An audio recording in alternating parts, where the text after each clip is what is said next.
Thank you very much, ORF, for the invitation that's been extended to EDF to present here. I'll be presenting on a report that we intend to publish in the January-February timeframe. And that's a report that, together with the ORF, we are conducting on G20 experiences in carbon pricing and looking at what can be the next wave of carbon pricing instruments and specifically carbon markets. I think it's quite fitting that we do this presentation just before a discussion on finance, because carbon markets are a potential instrument to deliver both technology and carbon finance. So very quickly, Environmental Defense Fund is an international environmental NGO with offices in the US, Europe, India, and China. And we have been extremely active over the last 20 years in assisting governments in setting up market-based climate policies. I'll go through what is the current experience of carbon pricing in the G20 very quickly. I'll also look at the social impacts of carbon pricing, because it is always an issue whenever we start a discussion on expanding carbon pricing instruments to developing countries or emerging economies. And I'll do a quick round of thoughts about the existing range of carbon pricing capacity building programs. So to start off on G20 and carbon pricing, remind ourselves that the G20 actually account for a certain 80% of world's total emissions, and that within the rubric of carbon pricing, we have experienced many different forms, and all of them are present in the different G20 countries. So we have emissions trading systems in places like the EU, right now in China. It was just last week at the first China Carbon Market Conference. We have the largest emissions trading system in the world, covering some 12% of global emissions. But we also have carbon taxes in many different countries, including some experiences in emerging economies in the G20, for example, within South Africa. All of these are explicit carbon pricing forms. We also have implicit carbon pricing, such as taxes on fossil fuels or subsidies on fossil fuels. As mentioned, several members of the G20 have enacted carbon pricing policies, with some countries relying more on other types of regulatory measures to reduce emissions. What is startling to see is that there is no one-size-fits-all policy for a group as varied as the G20. So each member has its own approach to carbon pricing. Quick run through why should we bother ourselves with carbon pricing? In terms of benefits, it's been shown to reduce emissions cost effectively. It can promote investment and adoption of low carbon technologies and practices, and we've seen that in some of the older emissions trading systems. And it can create opportunities for international cooperation. Done appropriately, either carbon taxes or emissions trading systems can leverage government revenue that is much needed. As we've just heard from Kate Hampton, we are currently facing a debt crisis in many countries, and to the extent possible, we need to leverage all sources of public revenue. But carbon pricing with some challenges. Political acceptance, in particular in countries which are facing issues in relation to energy security or access to energy. Trade and competitiveness issues. We've seen the emergence of trade-related disputes related to carbon pricing, equity and social considerations, and costs related to administering, monitoring, and enforcing carbon pricing regulations. The good news is that G20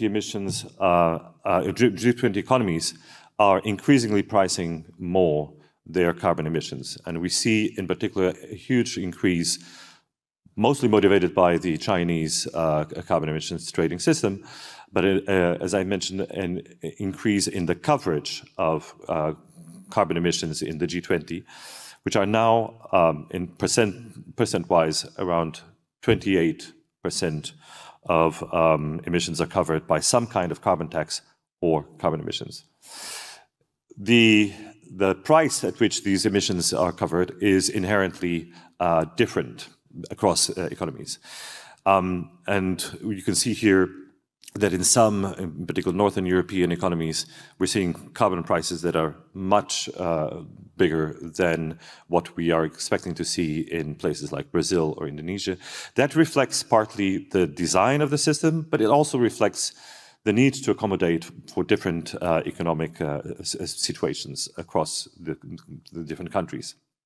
Moving on to social challenges of carbon pricing.